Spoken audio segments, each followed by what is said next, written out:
Bismillahirrahmanirrahim. Assalamu alaikum. Welcome to the second class of mathematics. Today we will discuss about the discount.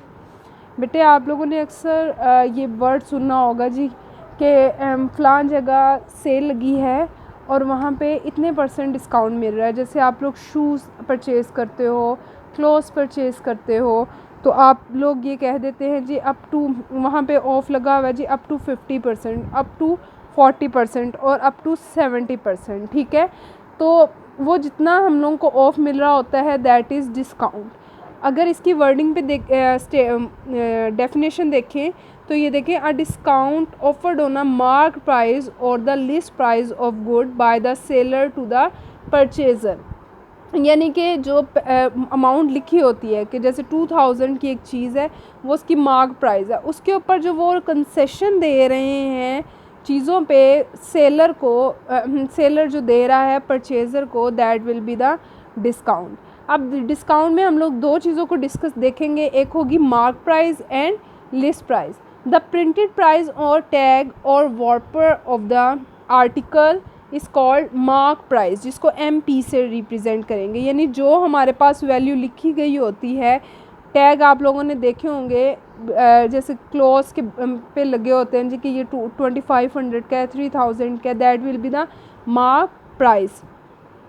The price of an article given in the list provided by the manufacturer to the trader is called list price, इसको LP से represent करते हैं। यानी जब factory से पीछे से एक चीज़ बनी हमारे पास आती है और तो वो पूरी वो लिस्ट देते हैं जी, ये वाली चीज़ की ये प्राइस है, ये वाली चीज़ की ये प्राइस है, that will be list price. अब लिस्ट प्राइस और मार्क प्राइस में क्या डिफरेंस है? लिस्ट प्राइस वो चीज़ होती है जो हमारे पास फैक्ट्री वाले जो सेलर्स हैं उनको देते हैं, ठीक है। और मार्क प्राइस क्या होती है? जो सेलर खुद से लगाते हैं, थोड़ा बहुत उसमें एडिशन या सब्ट्रैक्शन एडिशन करके उस प्राइस में, ठीक है।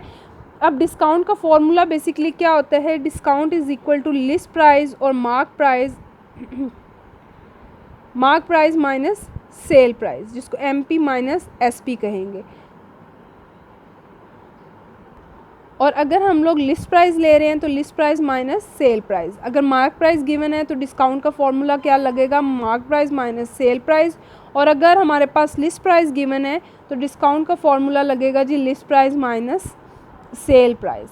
अब अगर आप लोगों के पास डिस्काउंट परसेंटेज में आप लोगों ने लेना हो तो discount percent is equal to discount over mark price multiply 100। ये हमारे पास फॉर्मूला यूटिलाइज होगा डिस्काउंट परसेंटेज के लिए, ठीक है। और वैसे डिस्काउंट के लिए ये दो फार्मूलाज यूज़ होंगे, discount is equal to mark price minus sale price, और दूसरा है जी discount is equal to list price minus sale price. अब अगर आप लोगों को बेटे जी क्वेश्चन में गिवन हो डिस्काउंट परसेंट, ठीक है, और वो आपको कहेंगे जी कि सेल प्राइस फाइंड आउट करें, मार्क प्राइस गिवन हो और डिस्काउंट परसेंट में गिवन हो, तो आप लोग ये वाला फार्मूला लगाएंगे, sell price is equal to mark price multiply 100 minus discount percent over 100। और अगर आप लोगों को मार्क प्राइस इवेल्यूएट करनी है, sale price and discount percent given है, तो यहीं से इसको इसी वाली फार्मूला को अगर रीअरेंज करें, 100 उधर जाके मल्टीप्लाई हो जाएगा, 100 माइनस डिस्काउंट परसेंट इधर आके डिवाइड हो जाएगा, तो मार्क प्राइस का फॉर्मूला बन जाएगा 100 multiply sale price over 100 minus discount percent. Hope so you will understand about the discount, mark price, list price और डिस्काउंट परसेंटेज का फॉर्मूला। और अगर डिस्काउंट परसेंटेज में गिवन है और अगर सेल प्राइस या मार्क प्राइस आप लोगों को इवेल्यूएट करनी है तो वो आप लोगों को समझ आ गई होगी।